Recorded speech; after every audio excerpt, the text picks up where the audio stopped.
morning, everybody. Whether you're on the East Coast, West Coast, around the world, this is Coast to Coast. We got everybody in the house. What's happening, guys?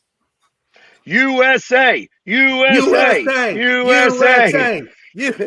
Got to start with that. Obviously, I got up very early in the morning. It would have been even crazier earlier in the morning for you guys to watch it live. But I did a live broadcast. I just now, they just now took it off of YouTube because I showed too much of the television. Yeah, it's like I try to do it. There's like 60% you can show. Once you start to show a little more, then it's too much, So yeah, but copywriting. I had a feeling that you were going to get nailed on that one.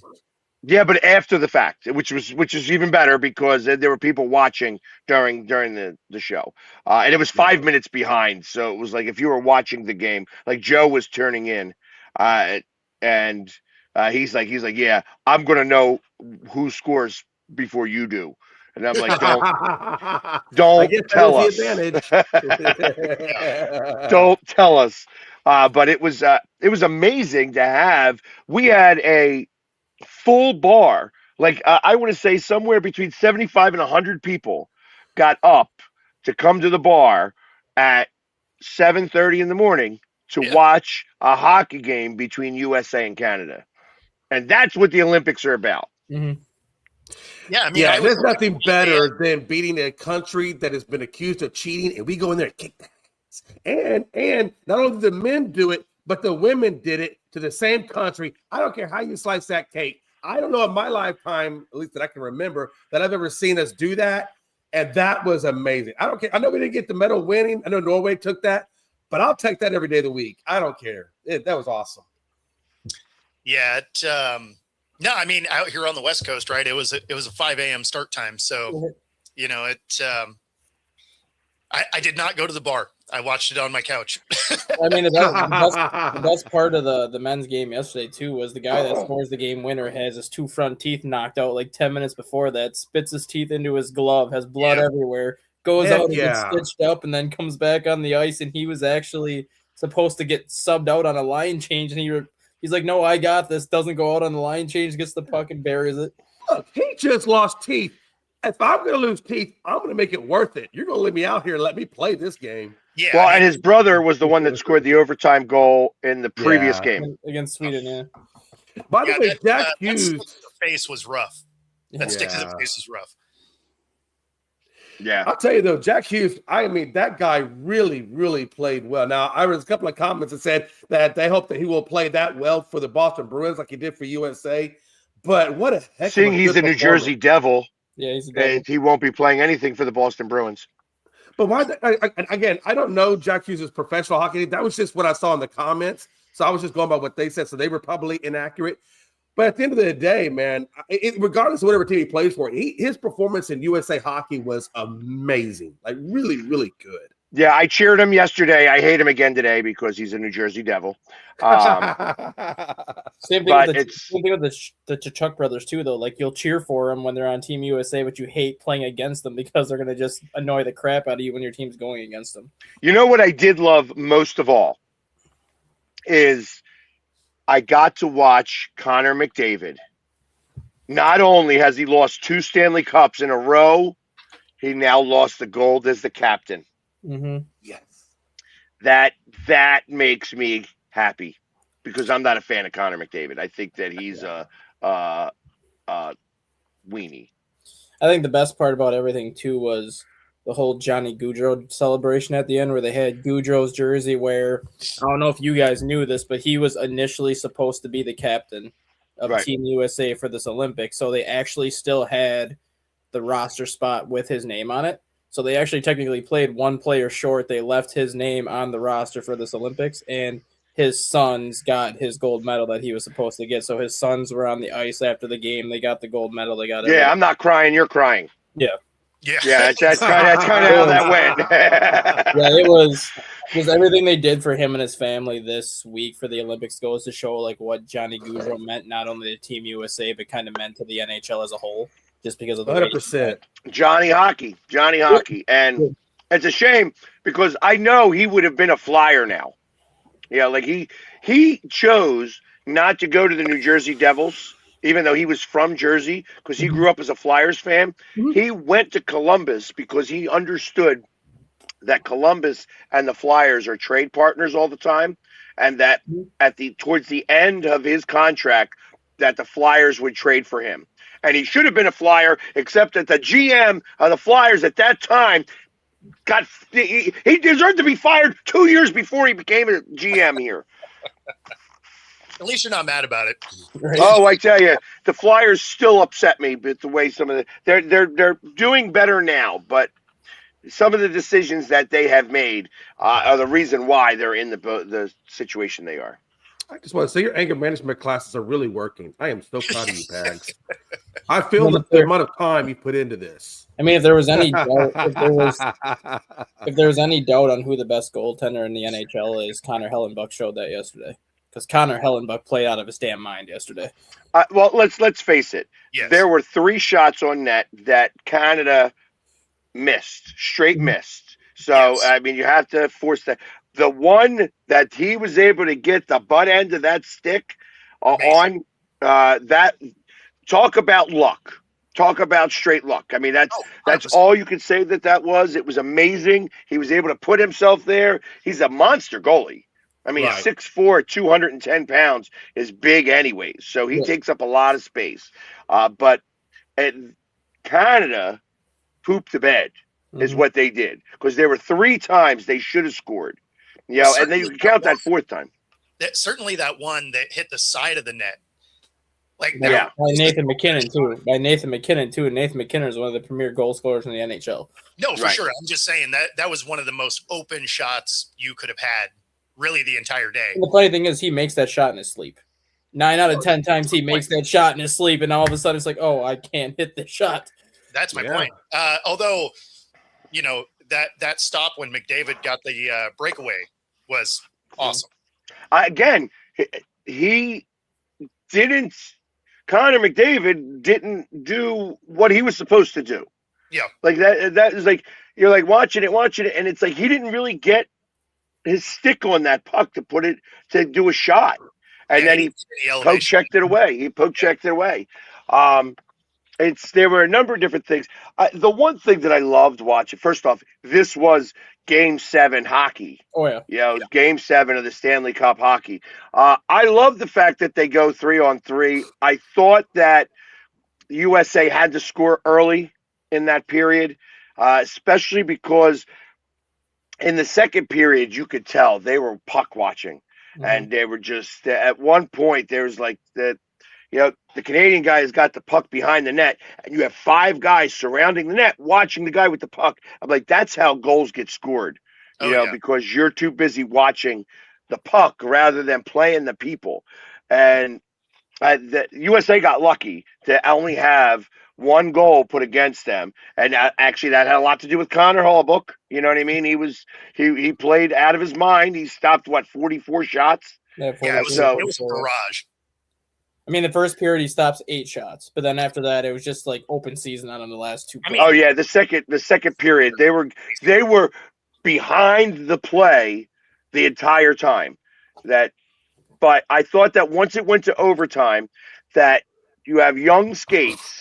I mean, Team USA is so much younger than Team Canada, and that's where I thought that we would get the benefit.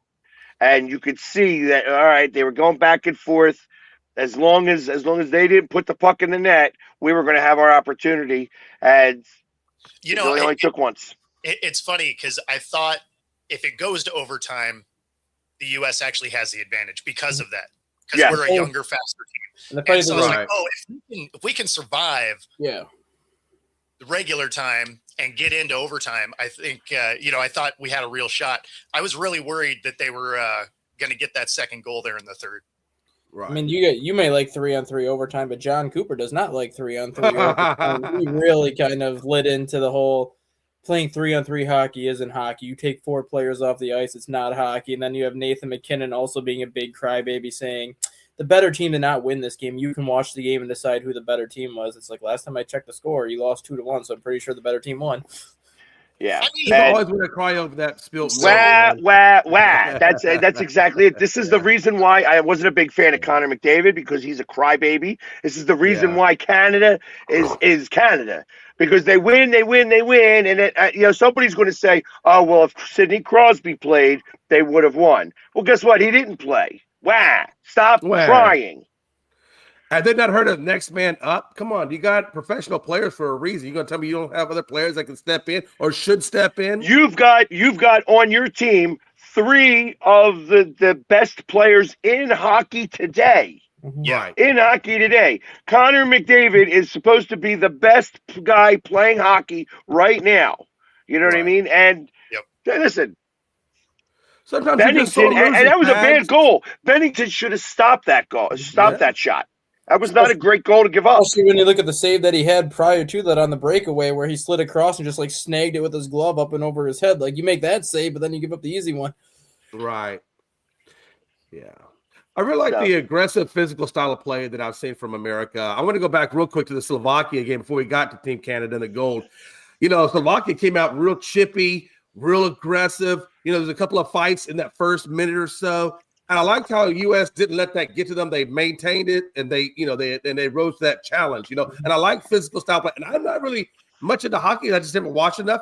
But I love that physical play. And I think now that's kind of making me want to get more into hockey, because I love seeing physical style of play. Well, go ahead. Good. I was going to say, that was how Slovakia was going to have any chance against Team USA. They did not have enough people. They had to body. They had to body them. The thing is that they had to start chasing. So, and when you're chasing the check, which is what the Team USA was doing in the second period, they were chasing after the puck, and you can't chase the puck. Like I said, it was Connor Hellebuck that stopped everything that came his way, and Canada screwing up. Like, you won't say screwing up, but just missing the net on like 2 plays specific that did it. I mean, and Bennington played well. Like I said, it was just really both goals he gave up, because that first goal was amazing on amazing play, getting through 2 defensemen, putting the puck in front of him, and then just going, beating the goalie. That wasn't a good goal to give up either. No. Right. And then definitely the second one. I mean, that was on the ice. He could have stuck the pad out and maybe gotten it, but it was going side to side is tough. You know what I mean? It's not easy. I know there's reasons why that these guys are great, but to have Canada cry, wah. Well, you know why they cried, right? Because they didn't get what the women did, where the losing team got a stuffed animal. Whatever that was about. They were giving out all those stuffed animals. Everybody got a stuffed animal. Oh, did they? Did they also get a stuffed animal? Yeah. It was hilarious watching the women getting they just got their silver medals, and now they're handing out these stuffed animals. They're looking at them like, what the hell is this? What am I doing with this? What am I 4? Yeah, you give it to the kids. Right. So that's it is. Now, again, this is somebody you just that doesn't. lost the biggest game of your life. Here's a stuffy. Here's a polar bear. Have fun with that. Just out of curiosity, and this is just coming from somebody that obviously, like I said, I don't watch as much hockey as I should. I've always thought that the hockey last names were incredibly hard to pronounce, which tells me there's a lot of foreign-born players in hockey. Has it always been like that way? And I don't know what the percentage of foreign-born players to American players is, but I always kind of thought maybe that the foreign would have the more competitive advantage, because it just seems like they have such a bigger presence in hockey. Am I right or wrong on that theory? I don't know. So no, you're wrong in the thought process that. So there's been a lot more American-born players. I like that you paused right there. You're wrong in the thought process. Pause. Yeah. It's just because, I mean, obviously Canada has some of the best players. If Russia fielded a team, you would see Russia in the mix of this too. Yeah, like Ovechkin and some of those guys, like they're exactly. Yeah, like they would actually they would have probably it would be for those 3. You know, and you could have Sweden maybe get in because there is a lot of Swedish players on there and such. A lot of the sons, like anybody you say Samuelsson and Alfredsson and stuff like that, they're all Swedish players.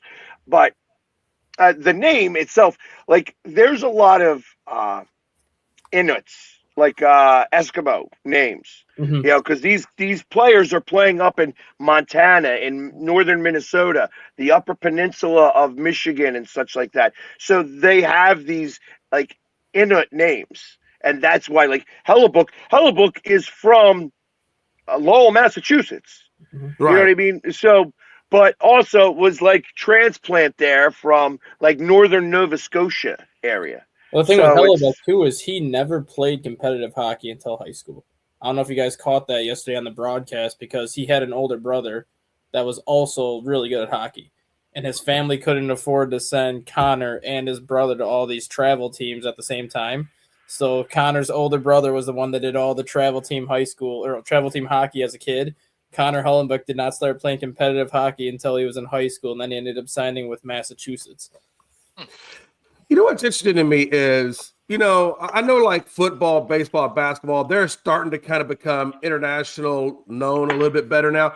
It always seems like soccer is the biggest sport, right? Because it just seems like it's globally. And it seems like when I see hockey, it seems like hockey seems to be very much globally. And I'm really surprised that hockey doesn't have more of a financial imprint in the industry than the other sports do. Because you can't play it everywhere here. I mean, yeah, like it's the hardest part about playing hockey is where you live. Yeah. And let's go further south. In Mexico, you're never going to see Mexico have a good hockey team because they're not going to play hockey. They're playing soccer. So that's really there's a line where, like, if you go to Europe, there's all of the European teams that are hockey, and then the rest of the European teams are soccer. And there's that dividing line. You don't see Sweden have a good soccer team because it's too cold. They're playing hockey. You know what I mean? So and that's kind of the same thing. Like Norway winning all those cross-country medals and all the running on skis. That's how, that's how they get to work in Norway this time of year. They don't take cars, they cross-country. Right, and it's like they were sweeping some of these events. Yeah. Like the last I watched the closing ceremonies, and the last medals they gave out were all Norway. Yeah. Right. Going into this Olympics before it ever started, was Norway your heavy medal favorite? They always are. Before it started, were they like the heavy favorites in this? They always are for the Winter Olympics. Yeah, they're always heavy favorites for Winter Olympics. Okay. Yeah, they do well in winter sports. They can ski pretty much year-round in Norway because of the mountains. And yeah, it's justified because anytime somebody's starting a war, they have a hard time being accepted into the Olympics. And they're not going to be accepted back until Putin is gone or until. But I'll tell you this: you know what's weird about that though is if you really think about it. And again, I don't like bringing up ugly history, but when Hitler was in power, they had the German Olympics. No, you know what I'm saying? Like, which is weird because that was one of the biggest wars out there. You know. But I don't know if at that time period, maybe they weren't as consciously aware. Well, you also, before Hitler started his crusade, that's when they had the Olympics. Yeah. Right. Like, so it was like 1936. Because correct me if I'm wrong, that's when Jesse Owens got gold, correct? During that time period? I think so. But yeah, that was before everything started. In this case, Russia had already invaded another country, and so that's why it's different. But Russia also was being banned for PEDs and things like that. They were cheating for a long time. Yeah. They're not helping their cause. Exactly. And this is just to make sure that people score. Going 3-on-3 instead of 5-on-5. You know, I was going to ask you about that. That's an overtime thing? I'm assuming. That's only regular season, though. That's only regular season and international play. When you actually get to the Stanley Cup playoffs, then it goes to 5-on-5 overtime. But for regular season NHL hockey, and then for like the Four Nations tournament that you do in place of the All-Star game now, or like any international tournament, it's 3-on-3. If they played 5-on-5 hockey, I mean, it's possible they could have scored a goal very quickly, but it's likely they could still be playing. No, that's my point. Is they're trying to avoid, 2, 3, 4 overtimes because people can't get it done. Whereas 3-on-3, you have more ice, you can play faster. The angles are a little bit better to score. I mean, look at the Stanley Cup playoffs last year. There was, I think, 3 or 4 games that went at least 3 overtimes because it's back to 5-on-5 hockey in overtime. And by the time you get to 5-on-5, everyone's gassed that it's hard to get like those 3-on-3 rushes that you would typically get. And they forget that it was in 2010. They played 4-on-4. They didn't play 3-on-3. It was 4-on-4 hockey when Canada won that game. Yep. So I don't want to hear about we take everybody off the ice. Well, Canada won it in 2010 with 4-on-4. So you had guys off the ice. If we played 5-on-5, maybe they wouldn't have scored. Right. And Rob, this is the difference here. Is you may think Trump is dumb, but he hasn't invaded another country yet. Yeah. If that happens, I bet we don't participate in the Olympics either. I bet we don't get the World Cup either in a couple of years if that happens. Because I bet FIFA would pull the plug and be like, Canada and Mexico can have it, but you ain't having it. Well, he'd be invading Canada, so you know they wouldn't get it either.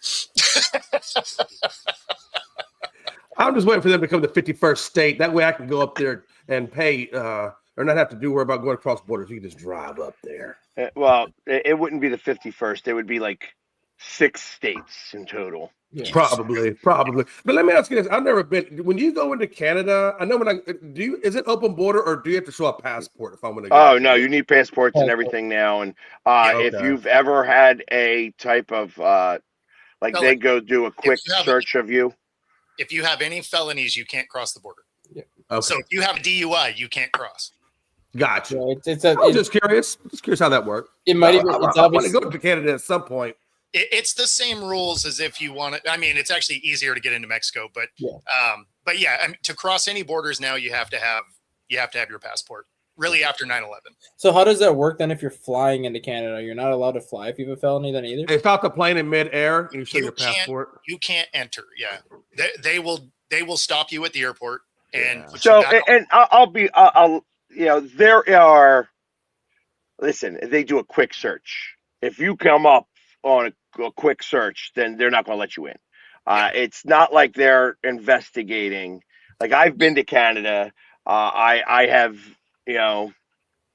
some touchy things that I've not done. I've not tried to get into Canada in a little while, but I also am, like I said, I'm not racing to get up in there. Right. It's like anything else. It's like anything else in life. You always go through customs and immigration prior to and leaving. You always go through customs and they're going to run your passport. And like you said, you're in all these different Interpols and they're going to cross-check you and they're going to find you. That's why the whole point of passports is. Yeah. And the thing is it is a quick check. So you may be able to get in.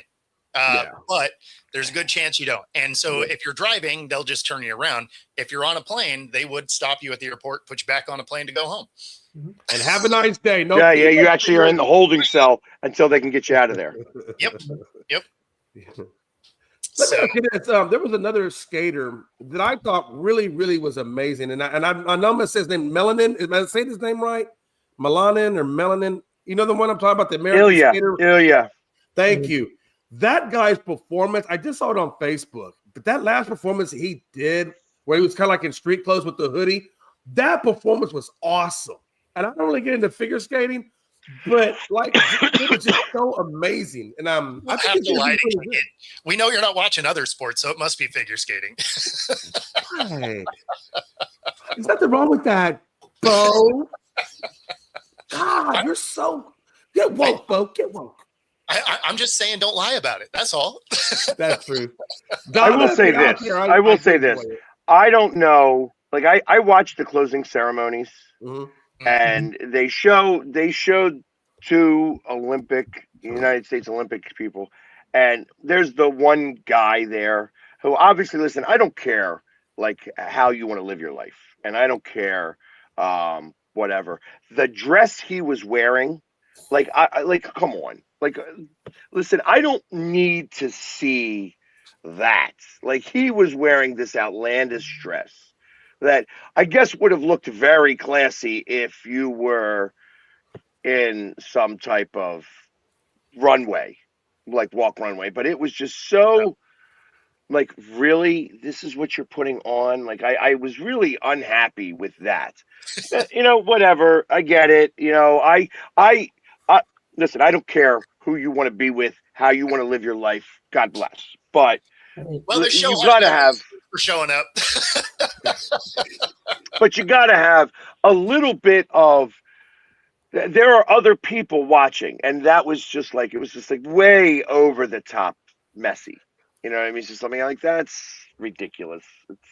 You got the girl who's dressed very, very demure, very plain. You have the guy and then he's like this. It's like, I can't stand people that are trying to be peacocks and in a room full of like doves. You got one guy trying to be a peacock. You know what I mean? And that's I don't really go for that type of stuff. Yeah. But if you do hot yoga, that dress could be very ventilating in hot yoga. And if you want to bet on hot yoga, Bo, cue the message. There's something wrong with you, but sure, you can bet alongside us right here. Bet on whether or not Jay gets canceled in life in general. Use the QR code on the screen, up to 125% first 3 deposits. And of course, if you wanted to do some hot yoga, you can do it here at True Fusion Gym. Free 5-day pass, any of the 3 locations: Bellevue, Ballard, University Village. Use that QR code on the screen. Find your edge. True Fusion. What a time to be alive. Hey, real quick. Going to football just for a minute. I was talking with Bo the other day about this, Pags and Dustin, and this is something that really bothers me. The Tennessee Titans obviously took the Oilers' name. They took the Oilers color schemes. Everything went with them to Tennessee. Yep. Mm-hmm. And then, U of H tries to, kind of bring back some Love Ya Blue, a little bit of Houston history. And of course, Tennessee says, well, you can't do that. We own those color schemes, this, that, and the other. I don't understand why now they are wanting to have Houston's legacy so bad in Tennessee. Like, I feel like when they're going to become the Titans, it should be everything Tennessee based. There should be no affiliation whatsoever with Houston because that should be their identity. Our identity was Love Ya Blue. And I know the Adams family, specifically Bud Adams, got very, very butthurt that they didn't want to build the stadium when he wanted the stadium built. So he left and went to Tennessee. That's fine. Hey, we all do what we got to do. Business is business. But why couldn't he have a little class and do like Art Modell and take your team somewhere else, become your own franchise, and then leave the name behind like they did with Cleveland? I thought that was very classy on Art Modell's behalf. And I wish Bud Adams, so just so that you can, I don't want to interrupt you here, but no, you're good. You're good. Cleveland sued Art Modell for the name rights. Okay. Maybe Houston should have done that then. They could have, but they didn't want to spend the money on that either. Yeah. They're like, hey, listen, if you want to go, go. We ain't interested in you anymore. Like, that's kind of how it was. So that owner, right, is like, now he's just kind of shoving it in their face a little bit. Right. But have you seen the new? I don't know. Have you guys seen the new Titans uniform that they're going to be unveiling? Or I guess they've already unveiled it. They're going to be debuting. I mean, it's straight up the Oilers. The only thing that's missing, or the only thing they did, was they took the Oilers uniform, took out the oil derrick, and put in the T, and that's the difference. That's the only difference. Well, and they got rid of the flames too, so it's just going to be. You're right. They made it a circle. But I mean, that's literally the only. And I don't know, Bo and Pags and Dustin, I don't know how you guys feel about your teams. I mean, not that Houston's my team. I mean, it is my team, but Dallas is my team, obviously. But for the city of Houston, I just feel like if I was in Tennessee and I saw them doing what they do and I knew the history of that franchise, that would kind of piss me off a little. So that would irritate me. I mean, honestly, it's not gonna make them any more mad than when they wore their throwbacks against the Texans. Like, exactly, you're right, Bo. There was ever a time that Houston fans were going to be mad, it would be when the Titans wore the Oiler jerseys against the Texans. Like, that's when you're like, really? Like, this is your throwback week? Wait, what are we doing? But I mean, if they're stealing the colors, I mean, you already know what's up if you're a Houston fan. So you're just like, okay, yeah, this is par for the course at this point. But I would have been mad that first time they wore their throwbacks against the team they moved out of there. It does, because that's almost like, bro, that's like insult to injury. Oh, yeah.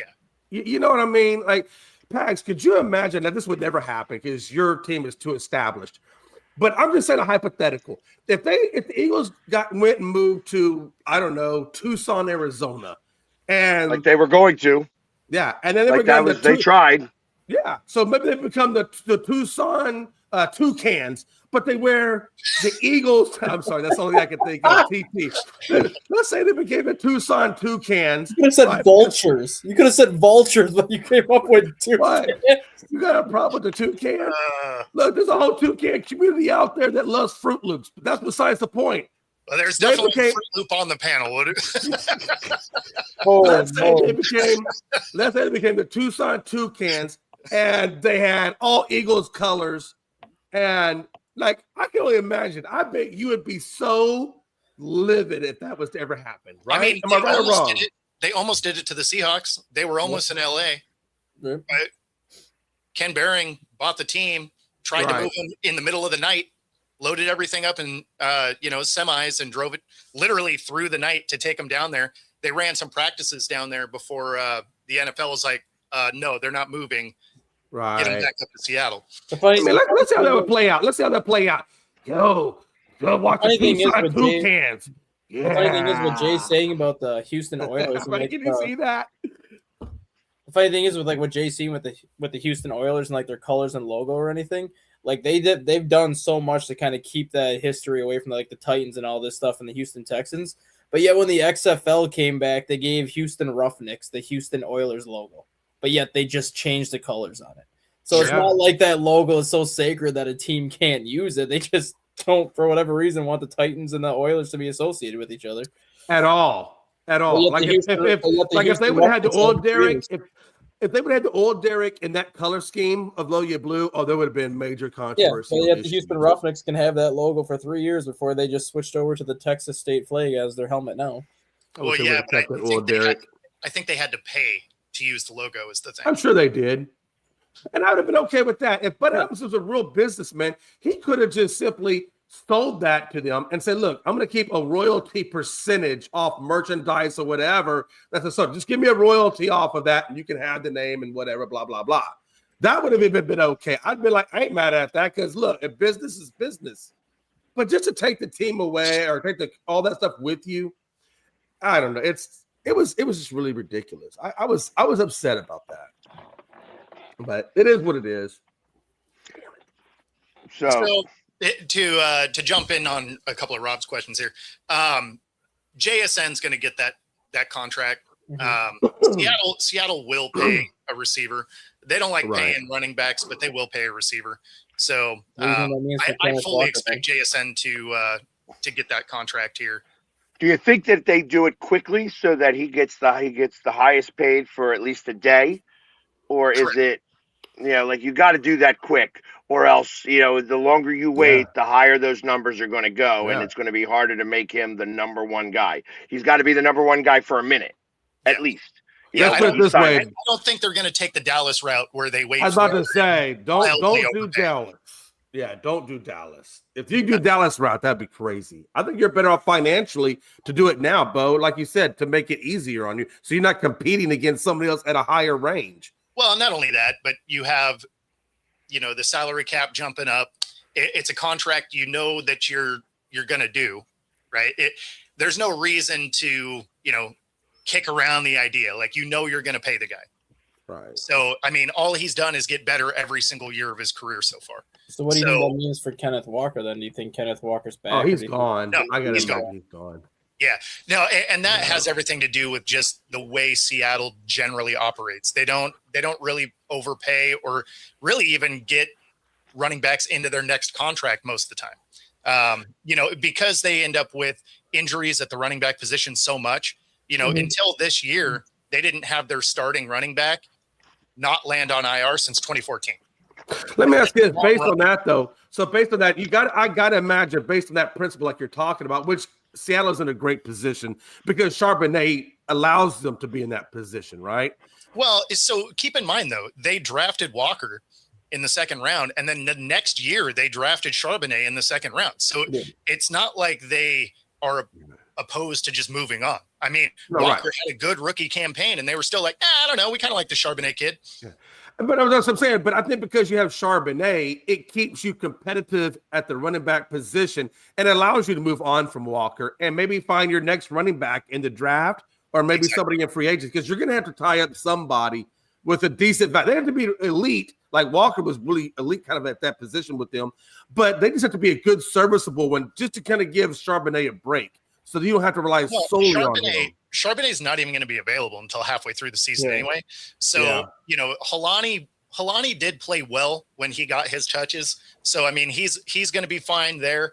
And then I wouldn't be surprised if they go take a flyer on a Breece Hall, something like that. That's the one that I think is the perfect fit for Seattle's Breece Hall.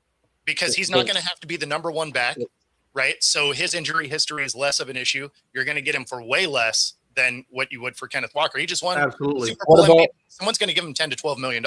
Yeah. What about Rico Dowdle? That could work too. I think Rico Dowdle would be better than Hall only because of the injury history with Hall. I think you have better availability with Rico Dowdle. And if you give Rico a good offensive line, Rico has shown you that he can do good things. Look what he did against Dallas for like 200 yards, I think he put on Dallas. Yeah, I mean, Breece Hall, if you ever gave him an offensive line, would be fine too. I think the biggest thing is even if you have a guy that has been a little bit injury prone, you don't have a bell cow back here, right? What you have is a running back by committee. And so even if you're a guy, good running back by committee, you've had a good committee there, though. Yeah, well, yeah, but I mean, even like we've had a good committee here for a long time, and I forget it was like 2018 or 19. We ended up with all three of our running backs on IR. So I mean, you never know what's going to happen. That was when you had Carson and Travis Homer in them, right? Where Carson started, got hurt, and then Homer came in and got hurt, and then whoever you had after that. Yeah, we had Rashad Penny. Yeah, like 4 minutes. Why do you feel like you guys have such an injury problem at running back position? Is it the usage or is it the conditioning? None of that. What do you think is the common theme though? With injuries, it was a bottom three offensive line. So instead of you taking on a linebacker head up, you're taking on a 6'5" Samoan defensive end. That's hitting you behind the line of scrimmage and you're trying to fight just to get 2 yards. Exactly. That's how you get hurt. Like if your offensive line is doing their job and your first hit is a linebacker that you guys are the same weight, that hit hurts a lot less than you going up against a guy that has 100 pounds on you. So let me ask you this. Paul Allen has been a really good owner for you guys. I mean, he's got 2 Super Bowls. You guys are doing great financially. Your cap, everything looks really nice. I don't know if there's been any speculation on who the new ownership group or if there's anybody out there that are lead the charge in buying the Seahawks. But do you think that is going to change? Maybe the way they spend money and things like that. Are you worried about any of that? Or yeah, I mean, of course you're worried. Anytime you have a franchise that is successful. Right. And it was wildly successful under Paul Allen's, when he was alive. And of course, with his group, it's been incredibly successful. So yeah, of course you're worried that the new one's going to come in and mess it up. I know that there's been a lot of talk about Steve Ballmer coming in and potentially being an owner. And he was talking about potentially having Sherm and Beast Mode come in as like small minority owners, more than anything, just for PR, right? Like that's a good move. That would be a really good move. Well, and they're both involved, is ownership in other sports around the Northwest anyway. Right. So I mean, like Marshawn Lynch is a partial owner in the Kraken and our rugby team, the Seawolves. So, I mean, it wouldn't be unheard of for him to be, involved in some way. Yeah, but I know Marshawn, and I've seen a couple of his things. He does do a lot of investing. So, and he does have a huge tie and following, I'm sure, still in Seattle for what he did there. So that would be would be a good PR move on their point, though. They're here all the time anyway. Yeah, so, absolutely. Those guys come back to Seattle constantly. Sherm and Chancellor own a restaurant in Bellevue. Okay. So, I mean, like they're around Seattle all the time anyway. Bobby Wagner just bought into the Storm. Right. So, I mean, like those guys are around all the time. So, yeah.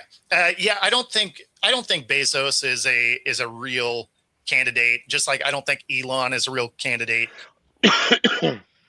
because the other owners also have to allow you in. So, that's a little element that people forget. You can't just walk up with a stack of cash and be like, I'm the owner here now. Like, the other owners have to be like, yeah, we have to deal with you a lot. We're okay with you being here, or they can block it. So go get Mark Cuban to buy your team. Mark Cuban wants to invest in another sports team besides. I think Mark Cuban would be really, really good. He has a really good business mind, and he's very, very involved in the industry, but not to the point where Jerry Jones is, but he's still involved, Well, the big thing for Cuban is he wants to win. That's the thing. He like Jay said, like Jerry Jones wants to win, but he also wants control of everything. And when you have control of everything, you make it hard to win. Like Mark Cuban wants to win, but he also lets his people do their jobs. Like if he's got a GM, he lets his GM do the job. If he's got a president, he lets the president do his job. And he just kind of sits back and he's like, well, if we're winning, I'm not going to say crap. But if we start losing, I'm going to fire people because now you're not doing your job. Well, let's be honest. If Mark Cuban was still the owner of the Mavericks, you would not have seen that Luka Doncic trade. That would have never happened. That's why he wants to get back with Dallas, because he's like, okay, I lay for a year and a half and you tear this franchise down to shambles. I want to come back. I mean, that's the thing, though. Like, as the owner, that's what should happen is you get the people that know the sport in place. And then when they're successful, you keep your hands out of it. And then when they're not, it's your job to go fire people and find people that can bring it back to where it's supposed to be. Like, that's how it's supposed to work. Whereas Jerry Jones is like, I need every camera on me all the time. Like literally, like he is really his own worst enemy. Jerry is, because of that fact. I'm hoping, I don't know, but I'm hoping that Stephen Jones, when he does at some point inherit the team, that maybe he'll take a different approach than what his father did. And maybe he'll hire a GM because he knows football, but he'll hire more competent people to take that franchise in the direction it should go. Maybe he'll go the bus route and sell the team. I'm okay with that too. Matter of fact, I'd probably do a dance down my street if he did that. or maybe Stephen Jones dies before Jerry Jones and Jerry Jones still owns the team. You know what? I don't like you. Oh, man. Please stop talking. Please don't ever say that again. On me, Ricky Bobby.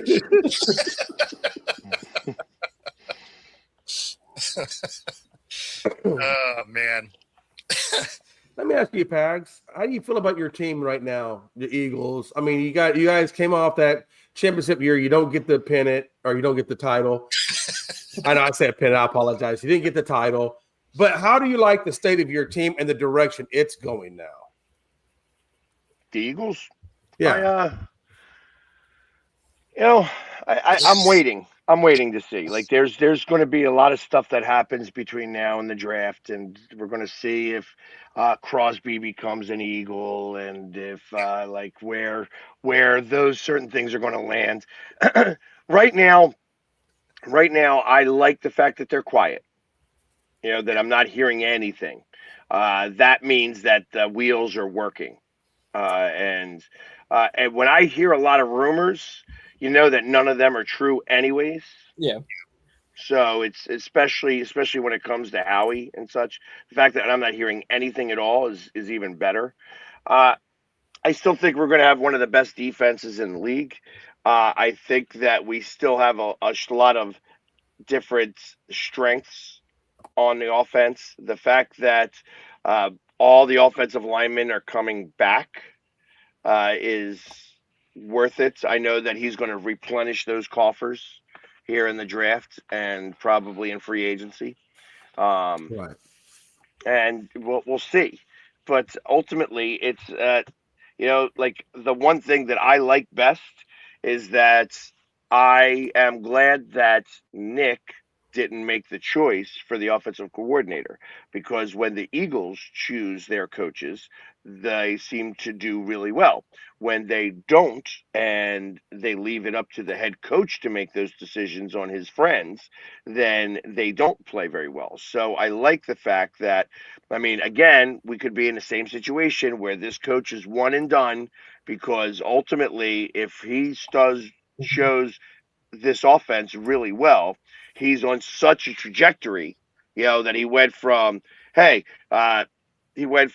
backup quarterback to quarterback's coach to offensive coordinator to head coach wouldn't be so ridiculous in like a 5-year span. It'd be very similar to the way that McVay did it, like where he's like the golden child that immediately it's like bam, bam, bam. So I am okay with not talking a lot about what's happening. Like I see, you got this guy wants to make this. And the only news that came out of Philadelphia is that the offensive linemen are staying, which is interesting because that was really the point I was wanting you to talk on was how you felt about your offense. Fangio, your defense, you're good there.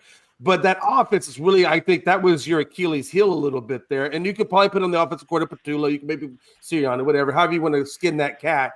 But now that you've said that you like the fact that the Eagles took the coach and not Sirianni, that's kind of what I was curious about. And one more question on your offense. What do you see with A.J. Brown? Is he going to stay, or do you think they may move on from him? How do you feel about A.J.? I think he stays, actually. I've always thought he stayed.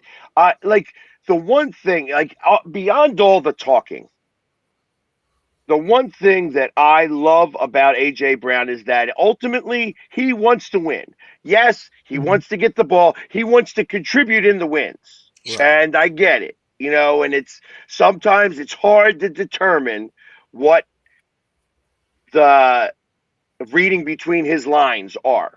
And that's tough to do. But he's a great player, you know what I mean? And ultimately, I think that he wants to win. And you don't just pick up and get rid of those guys. You got to keep them, and you got to deal with some of the crap that comes with it.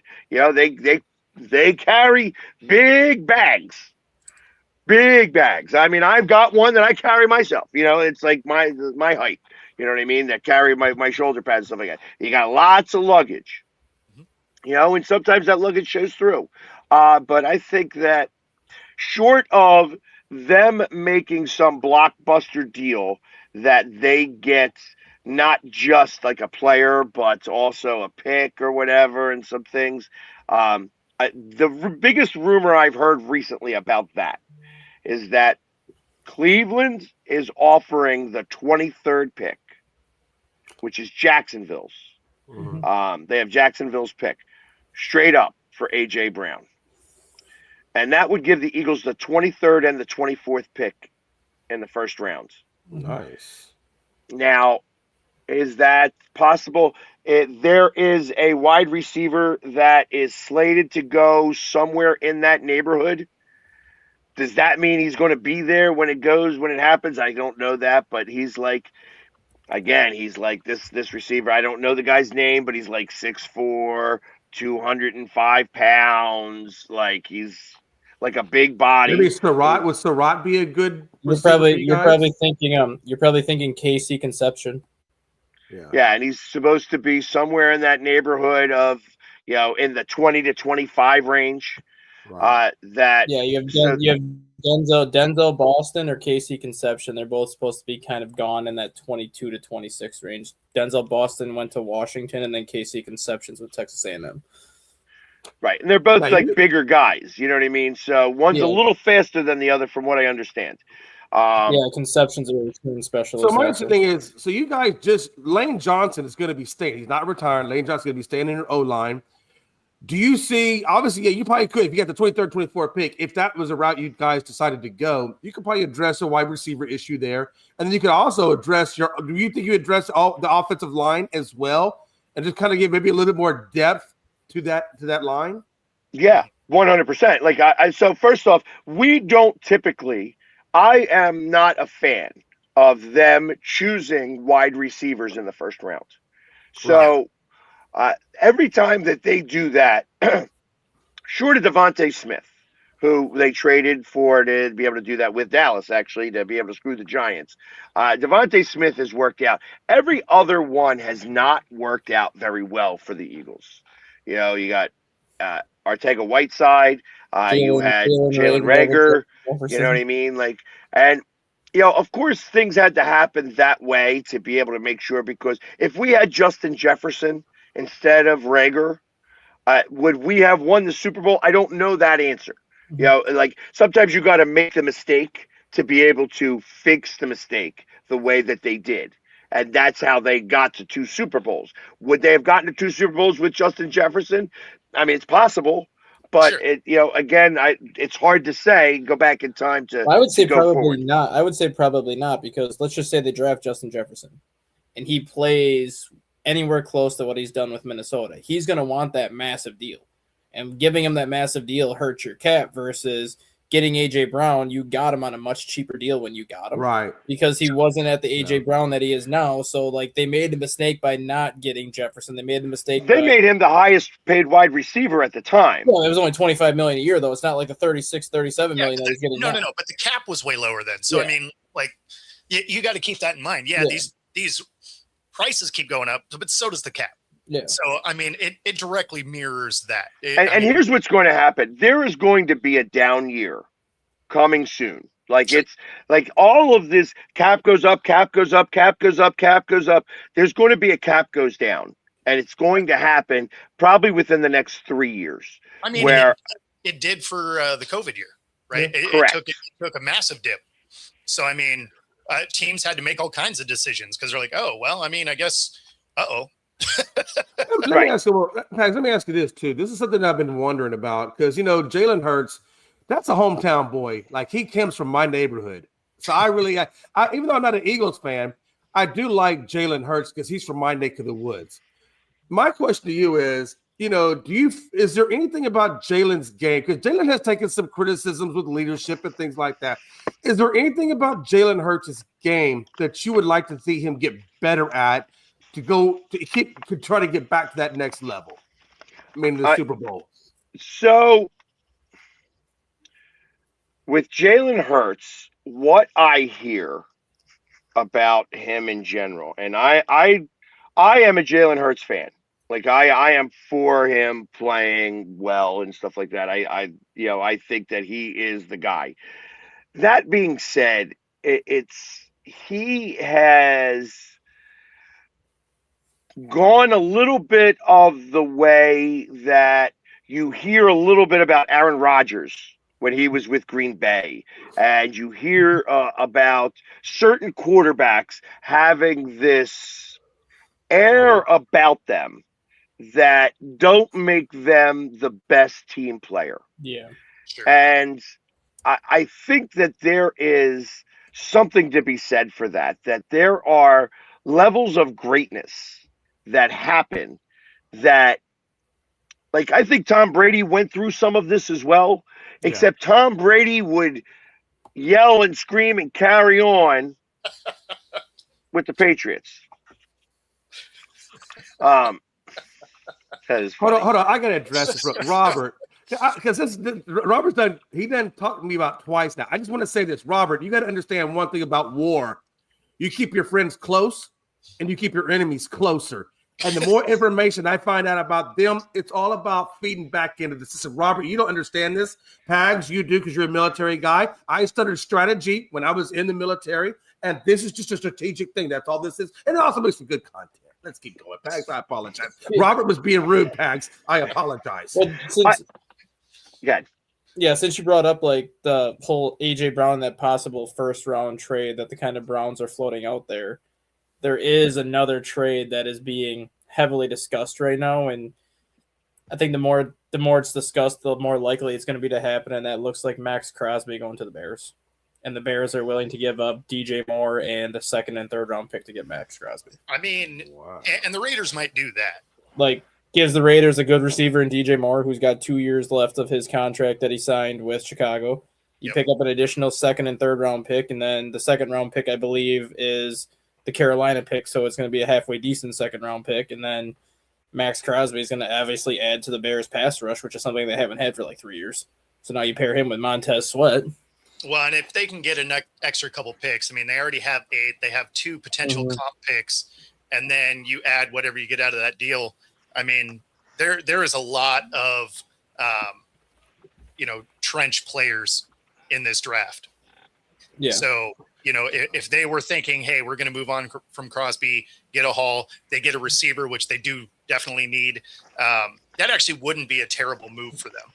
It'd be like Khalil Mack 2.0. I was really kind of hoping Dallas would package our 2 picks, the 12th and the 20th pick, and maybe get a Max Crosby, or maybe even try to get up into the top 7, someone that top 7 with those 2 picks, and try to get Bain out of Miami. I mean, because we definitely need a pass rush. We need a pass rush like yesterday. And that's the one thing that we didn't have last year was a pass rush.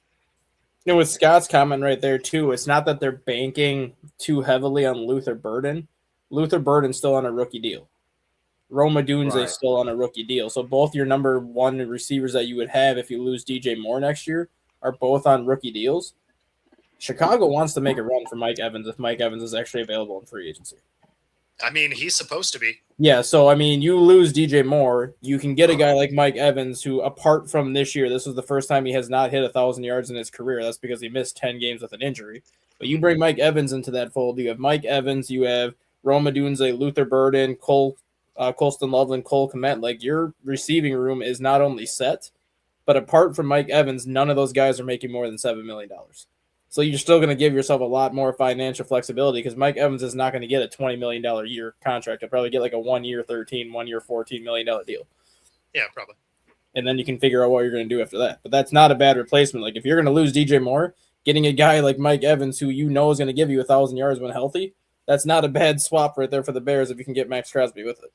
I mean, I wouldn't be surprised if the Bears take a swing at Tyreek too, because you're going to get him for nothing also. Yeah, and then you get Max Crosby with it. Like that's 2 instant upgrades on both sides of the ball. Let me put something else out there in the universe.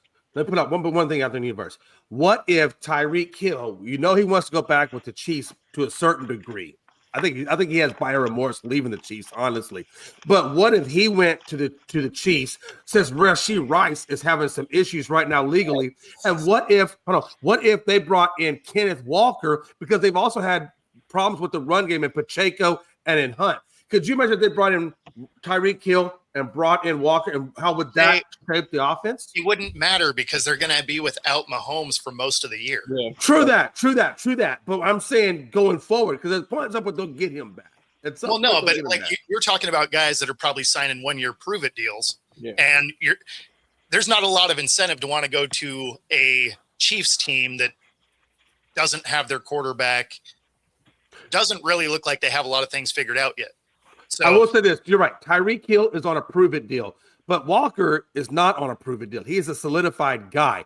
Sure. And I think with Bieniemy being there, I think that brings back the old Chiefs offense. And could that reinvigorate Travis Kelce, even though Taylor Swift effect, we all know Taylor Swift effect on Travis. No, it really is.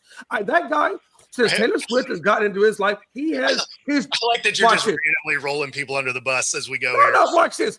When before Taylor Swift ever got into Travis Kelce's life, that dude was all about calling people jabronis. There was a swag, there was a meanness, there was an aggressiveness to him. Now he's just prima donna, 1970s swag going down the runway.